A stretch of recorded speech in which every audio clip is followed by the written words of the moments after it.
Okay, so wouldn't it be nice if we had the option to understand where the message was produced and understand if it was produced correctly and what's the offset value and the partition number, etc., etc. So for this, I'm going to just copy this and I'll create a demo called producer with callback.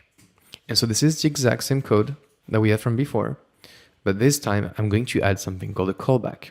So the bootstrap servers don't change, the producer creation doesn't change, the producer record doesn't change either.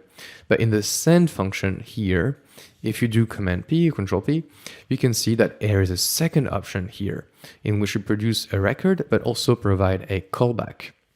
So let's go ahead and look at this callback function. I click on comma and I do new callback and press on tab. And this generates this entire block of code because I pressed the tab key. So here it is, and we have a new callback, and there is a public void on completion. So this function on completion executes every time I get a record being sent, or there is an exception.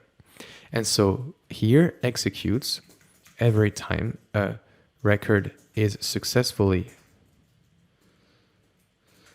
sent or an exception is thrown, okay? And so the first thing I want to compare then is to make sure that if the exception is not equals to null, then the record was successfully sent. And so here we can print some data, else we'll deal with the error, okay? So how to deal with this? Well, we can look at this record metadata object. So record metadata has a bunch of functions attached to it. It has .offset, .partition, .topic, and a bunch of in .timestamp. So we can start logging things out. So to do this, I'm going to go ahead and create first a logger.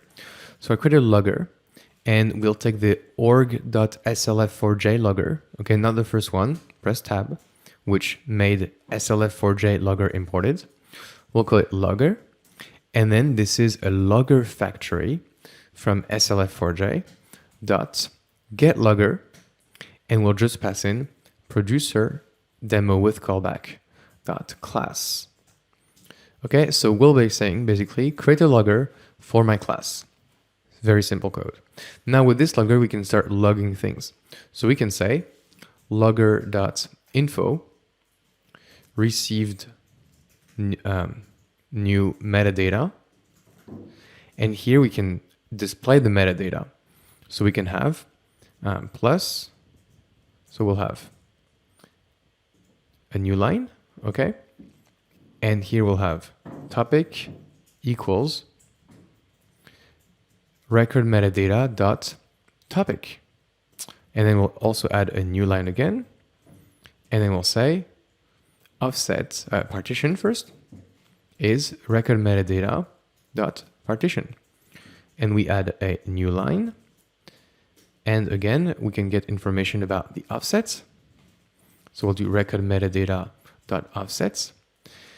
And then we can add information about, for example, the timestamp. So we'll do plus record metadata dot and timestamp, okay, which is the last thing we can get information. Okay, so this looks good.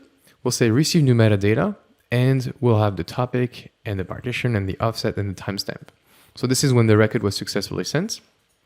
Else, we may want to display the exception. So e.print stack trace.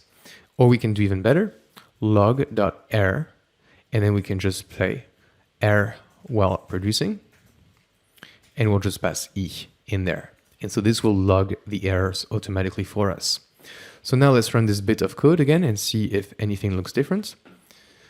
So I run the code, and now we get an error for the producer demo callback, error while producing.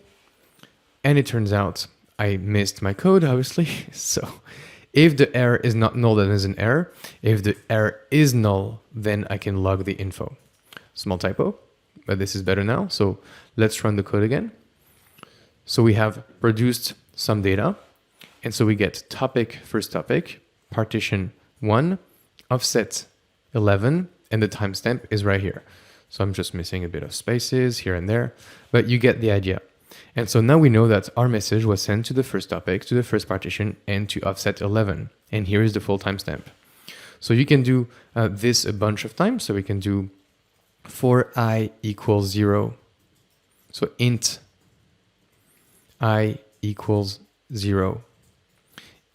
E plus I plus plus I less than 10.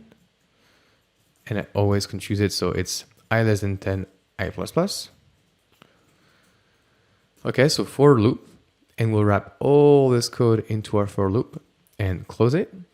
Then we're going to create hello world plus integer toString I. And so we say hello world 0, hello world 1, hello world 2, etc., etc. And then we're going to send all these records, and we're going to get a lot of new metadata from it. So let's have a look and see how it goes.